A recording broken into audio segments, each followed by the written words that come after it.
हमने last video में ये पढ़ा कि आरबीसी मेम्ब्रेन डैमेज होगी, इसकी पैथोजेनेसिस पढ़ी, रिस्क ऑफ सिकलिंग कैसे इंक्रीज़ होता है और इसमें प्रॉब्लम क्या आई थी कि बीटा चेन्स जो हैं उनमें म्यूटेशन आई थी, उसमें ग्लूटामिक एसिड की जगह वेलिन आ गया था। ये हमने सीखा पिछली वीडियो में। अब आरबीसी मेम्ब्रेन डैमेज होने की वजह से क्या होता है कि जो ऑब्वियसली आरबीसी टूटेंगे, डैमेज होना मतलब टूटना, तो that will lead to extravascular या intravascular hemolysis. Majorly extravascular hemolysis, hemolysis मतलब आरबीसीज का टूटना। अब जब टूटेंगे तो हमारे बॉडी के अंदर डेफिशिएंसी क्रिएट होगी, तो that will lead to haemolytic anaemia. साथ में जब आरबीसीज टूटते हैं, आरबीसी टूटना मतलब हीम का टूटना, हीम की डिग्रेडेशन की वजह से बिलीरुबिन निकलता है, और बिलीरुबिन जो है वो क्या कॉज करेगा हमारी बॉडी के अंदर, जॉन्डिस। और बिलीरुबिन जो है, जो लिवर है, लिवर से बिलीरुबिन कहाँ जाता है, गॉल ब्लैडर में जाता है।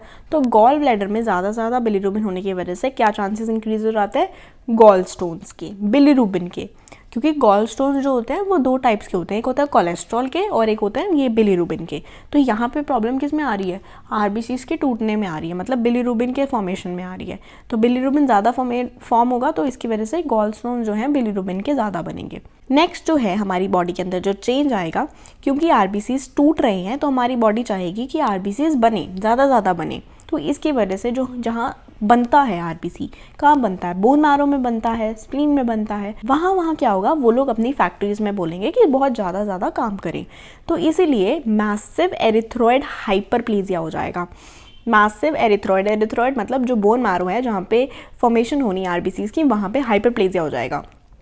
उसकी वजह से क्या होगा कि जो बोन मैरो है, जहाँ बोन मैरो अब सिर्फ हम लोग मानते हैं कि बोन मैरो हमारे फीमर में होती है फीमर और टीबिया में, लेकिन वो चिल्ड्रन में होती है। एडल्ट्स में ये जो होती है ये पेल्विस, क्रेनियम, वर्टिब्रा और स्कल, स्टर्नम यहाँ पे भी आ जाती है। फेस में भी बोन मैरो की प्रोडक्शन होनी शुरू हो जाती है in adults. Crew cut appearance आ जाता है। क्रू कट अपीयरेंस जो है वो किस में होता है, हमारे स्कल में जो हेड वाला रीजन है। तो हमारे हेड के ऊपर ऐसा लगता है कि हमारे जो हेयर है वो ऐसे खड़े हो गए हैं, क्योंकि जो हमारी मैरो है हमारे स्कल के टेबल्स के बिटवीन में वो ऐसे बाहर निकलनी शुरू हो जाती है, क्योंकि उनके अंदर ज़्यादा ग्रोथ हो रही होती है, उसमें हाइपरप्लेजिया हो रहा है। क्रू कट अपीयरेंस कैसे होता है, जैसे जो लड़कों बाल नहीं कटवाते हैं कि सामने से थोड़े बड़े रख लेते हैं और साइड से एकदम से कट करवा लेते हैं, वैसा होता है क्रू कट अपीयरेंस। और चिपमंक फेस, हमारी जो मैक्सिला बोन है, हमारा जो जॉ लाइन है, उसके अंदर क्या होता है, वो बहुत ज़्यादा हाइपरप्लेजिया की वजह से हमारा जो फेस है वो चिपमंक की तरह दिखता है, तो that will lead to chipmunk face. तो ये प्रॉब्लम्स आती हैं हमारे जो बोन मैरो की हाइपरप्लेजिया की वजह से। साथ में अब बोन मैरो का तो हो गया, साथ में एक्स्ट्रा मेडुलरी मतलब जो स्प्लीन वगैरह वाले रीजन है या फिर लिवर वाला रीजन है, वहाँ पे भी हिमाटोपोइसिस होगी, आरबीसी की फॉर्मेशन होगी, तो उसकी वजह से हिपैटोमेगेली हो जाएगी। स्प्लीनोमेगेली भी होगी, क्योंकि स्प्लीन भी ऑब्वियसली फॉर्मेशन करेगा। इनिशियली स्प्लीनोमेगेली क्यों होगी, एक तो उसने आरबीसीज बनाने हैं, दूसरा कि जो सिकल्ड सेल होंगे ना वहाँ पे, क्योंकि आरबीसीज में जो भी प्रॉब्लम आती है अगर वो सिकल्ड सेल्ड है तो स्प्लीन के जो कैपिलरीज है, जो साइनोसॉइड्स हैं, जो पतली पतली गलियाँ हैं, वहाँ से आरबीसी नहीं निकल पाएगा। तो वहाँ पे क्या होगा कि जो आरबीसीज है वो इंट्रैप हो जाएगा, उसकी इंट्रैपमेंट हो जाएगी। तो entrapment of sickled red cells की वजह से स्प्लीनोमेगेली हो जाती है। देन क्या होगा, कुछ टाइम के बाद ऑटोस्प्लीनेक्टोमी हो जाएगी, खुद ब खुद स्प्लीन का फंक्शन जो है वो रिमूव, हमें ऐसा लगेगा कि स्प्लीन हमारी बॉडी के अंदर है ही नहीं, कि उसकी एक्टोमी हो चुकी है ऑटो अपने आप, क्योंकि वो फाइब्रस हो जाएगा, फाइब्रोटिक हो जाएगा, वो उसका कोई काम ही नहीं रहेगा। क्यों ऐसा होता है, क्या होता है कि जो सिकल्ड आरबीसीज हैं वो क्या करते हैं, ऑब्वियसली अगर आरबीसीज जो हैं वो नहीं जाएंगे हमारे उसके अंदर, हमारे स्प्लीन के अंदर, वो उसको न्यूट्रिशन प्रोवाइड नहीं करेंगे, तो हमारी बॉडी के अंदर, हमारी स्प्लीन के अंदर स्पेसिफिकली इस केस में ऑक्सीजन डेफिशिएंसी हो जाएगी। ऑक्सीजन डेफिशिएंसी की वजह से हाइपोक्सिया, और हाइपोक्सिया की वजह से इन्फेक्शन हो जाएगा। अब इन्फेक्शन की वजह से क्या होगा कि हमारी जो स्प्लीन है वो अपना काम नहीं करेगी और फिर उसके अंदर हो जाएगी ऑटोस्प्लीनेक्टोमी। ये सिर्फ स्प्लीन के अंदर नहीं होता, और भी जगह होता है, वो हम लोग अभी डिस्कस करेंगे। ये जो मैंने अभी बात की इन्फेक्शन वाली, इसे हम बोलते हैं वेजो ऑक्लूसिव इस्कीमिया, की आरबीसी जो हैं सिकल्ड सेल वाले वो क्या करेंगे, वो ऑक्लूड कर देंगे किसको, वेसल को, वेजो ऑक्लूसिव मतलब वेसल को ऑक्लूड कर देने वाला इस्कीमिया। और इस्कीमिया हो जाना मतलब ऑक्सीजन प्रोवाइड ना कर पाना। उसकी वजह से क्या हुआ, हमने अभी भी पढ़ा कि ऑटोस्प्लीनेक्टोमी हो गई।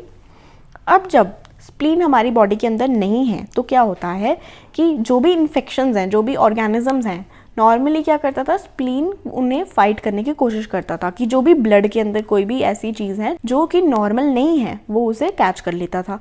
लेकिन अब क्या होगा, increase risk of infections of encapsulated organisms, and this is the most common cause of death in children with sickle cell. जिनके अंदर सिकल सेल है उनके अंदर जो चिल्ड्रंस की डेथ होती है, this is the most common cause. Then क्या होता है, रिस्क इंक्रीज कर जाता है ऑफ साल्मोनेला पैराटाइफाई ऑस्टियोमेलाइटिस, ये होने का रिस्क भी इंक्रीज हो जाता है ऑस्टियोमेलाइटिस होने का बिकॉज ऑफ साल्मोनेला पैराटाइफाई, क्योंकि ये भी ऑर्गेनिज्म ही है ना। देन क्या होता है, hand foot syndrome. Hand foot syndrome या फिर हम उसे बोल सकते हैं डेक्टाइलाइटिस। इसमें क्या होता है कि जो हमारी डेक्टाइल्स मतलब जो हैंड है या फीट है वो स्वोलन हो जाती है, वो स्वोलन हो जाएंगी। क्यों? क्योंकि वही सेम रीज़न, वेजो ऑक्लूजन, वेजो ऑक्लूसिव की वजह से क्या होता है, इन्फार्क्ट्स बन जाते हैं बोन के अंदर, इन्फाक्शन हो जाएगी बोन के अंदर। इसीलिए क्या होगा कि जो हैंड फुट्स हैं वो क्या हो जाएगा, उनके अंदर इन्फ्लेमेशन हो जाएगी, वो स्वेलअप हो जाएंगे वेजो ऑक्लूजन की वजह से। This is a very common finding in infants के अंदर ये डेक्टाइलाइटिस होना in case of sickle cell, it's very common finding. Then comes acute chest syndrome.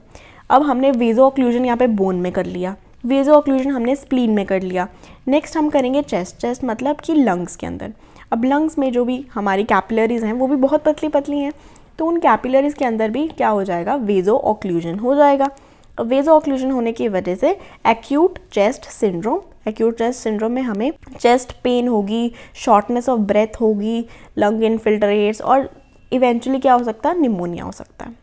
Next हमारे ब्रेन के अंदर अगर ये वेजो ऑक्लूजन हो जाए और ब्रेन के अंदर इन्फाक्शन हो जाए तो that will lead to stroke. वही आइज़ के अंदर हो जाए तो that will lead to retinopathy, और रीनल किडनी के अंदर हो जाए तो दैट इज़ पैपिलरी नेक्रोसिस। अब इसके अंदर क्या होता है कि जो दो टाइप्स के सेल्स हैं वो हमें मिलते हैं, दो टाइप्स के सेल, एक है हॉविल जॉली बॉडीज़ और दूसरा है टारगेट सेल्स तो हमने अभी डिस्कस कर लिया है कि उसमें क्या होता है कि बिकॉज साइटोप्लाज्म का जो है वो डिक्रीज़ हो जाता है लेवल, क्योंकि जो आरबीसीज की मेम्ब्रेन है वो डैमेज होगी और वाटर जो है हमारे बॉडी के हमारे सेल के अंदर से निकल जाएगा। तो सेल जो है उसके अंदर साइटोप्लाज्म कम हो गया और मेम्ब्रेन ज़्यादा है, तो मेम्ब्रेन ज़्यादा होने की वजह से क्या होगा कि वहाँ पे ब्लेब्स बनने शुरू हो जाएंगे, जैसे कि ये है ना, यहाँ पे ब्लेब्स जैसे बनने शुरू हो जाते हैं। तो उसकी वजह से नॉर्मली क्या होता था कि ये जो सेंटर वाला पोर्शन है ना, ये सेंटर वाला पोर्शन इसको डेनोट करता था, ये वाला जो पार्ट है वो सेंटर पार्ट था और ये जो एक्सट्रीम ये बाहर वाला पार्ट है वो ये वाला पार्ट था। यहाँ पे क्या होता था, यहाँ पे हीमोग्लोबिन भरा हुआ है, और सेंटर वाला जो पार्ट था वो खाली रहता था क्योंकि यहाँ पे हीमोग्लोबिन नहीं होता था। लेकिन अब क्या हुआ, ये ब्लेब्स बनने शुरू हो गए, ये ब्लेब्स में हमारा हीमोग्लोबिन आ गया, तो इसीलिए ये ब्लेब्स ये बना देंगे। तो हमें ऐसा लगेगा कि ये टारगेट सेल्स हैं। टारगेट सेल्स जैसे हम लोग डार्ट्स नहीं खेलते तो उसके अंदर हम लोगों ने ऐसे बुलजाई में हमने मारना होता है, तो ये वैसा ही कुछ स्ट्रक्चर बना देते हैं, that is known as target cells. Howell Jolly bodies क्या होता है, नॉर्मली जो आरबीसीज हैं उनके अंदर न्यूक्लियस नहीं होता, राइट, उनके अंदर क्रोमेटिन का जो मटेरियल है वो नहीं होता। लेकिन जिनके अंदर स्प्लीन में प्रॉब्लम आती है, अगर तो ऐसा कुछ बन जाए जिसके अंदर न्यूक्लियस है, क्रोमेटिन है, तो स्प्लीन उसे डैमेज कर देगा और उसे ख़त्म कर देगा। लेकिन अब जो है स्प्लीन नहीं रहा, तो फिर इसीलिए जिन आरबीसीज के अंदर ये डीएनए का रेमिनेंट बच जाता है वो रिमूव नहीं हो पाते because spleen is not there to remove them. इसीलिए उन सेल्स को बोलते हैं हॉविल जॉली बॉडीज जिनके अंदर रेमिनेंट होता है न्यूक्लियस का या फिर डीएनए का। इसकी प्रोफिलैक्सिस क्या है, जिसके अंदर सिकल सेल एनीमिया है तो उसे बच्चों को हम पेनिसिलिन दे सकते हैं, क्योंकि हमने बोला ना कि स्प्लीन की वजह से काफ़ी सारी इन्फेक्शंस होने का खतरा हो जाता है कि स्प्लीन ना हो तो एनकैप्सुलेटेड ऑर्गेनिजम्स, न्यूमोकोकस, इन सब का इन्फेक्शन का बहुत ज़्यादा रिस्क बढ़ जाता है। तो इसीलिए हम प्रोफिलैक्सिस के तौर पर, प्रिवेंशन के तौर पर हम लोग उन लोग को पेनिसिलिन दे देते हैं। देन कम्स हाइड्रोक्सी यूरिया का काम होता है, 4 काम होते हैं उसके। सबसे पहला होता है कि ये हीमोग्लोबिन F को बढ़ाता है, और हमें बहुत पता है कि जो हीमोग्लोबिन F है उसके अंदर होता है अल्फा 2 गामा 2, उसके अंदर बीटा 2 नहीं होता, और वो जो है इसकी वजह से बीटा 2 नहीं बनेगा तो फिर सिकलिंग जो है उसका रिस्क जो है वो कम हो जाएगा। नेक्स्ट जो है वो क्या करता है, वो WBCs की प्रोडक्शन को डिक्रीज़ करता है, एंटी इन्फ्लेमेटरी है वो। और इन्फ्लेमेशन से हमें क्या प्रॉब्लम थी, हमने बोला कि जब इन्फ्लेमेशन होती है तो हमारा जो ब्लड है वो स्लो हो जाता है, और जब ब्लड स्लो होगा तो फिर उसके अंदर पॉलीमराइजेशन होने का रिस्क बढ़ जाता है, तो दैट इज़ इसीलिए वो एंटी इन्फ्लेमेटरी भी है। साथ में वो क्या करता है, वो रेड सेल का जो साइज़ है उसको इंक्रीज़ करता है।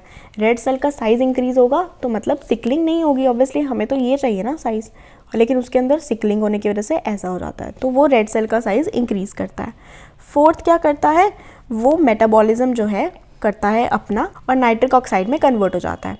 और नाइट्रिक ऑक्साइड क्या है, पोटेंट वेजोडाइलेटर है, और वेजोडाइलेटर तो अच्छी बात है ना कि हमारे जो सेल्स हैं वो फंसेंगे नहीं नैरो कैपिलरीज में, वो डायलेटेड होंगी कैपिलरीज, तो वो आराम से पास कर जाएगा, तो that is it is a vasodilator. तो ये 4 काम कर रहा है हाइड्रोक्सी यूरिया, काफ़ी काम का है। नेक्स्ट जो एक और चीज़ है, वैसे तो हमारा जो सिकल सेल एनीमिया है वही इतना कॉमन है, लेकिन उसके अलावा अगर हम देखें तो दैट इज़ हीमोग्लोबिन सी।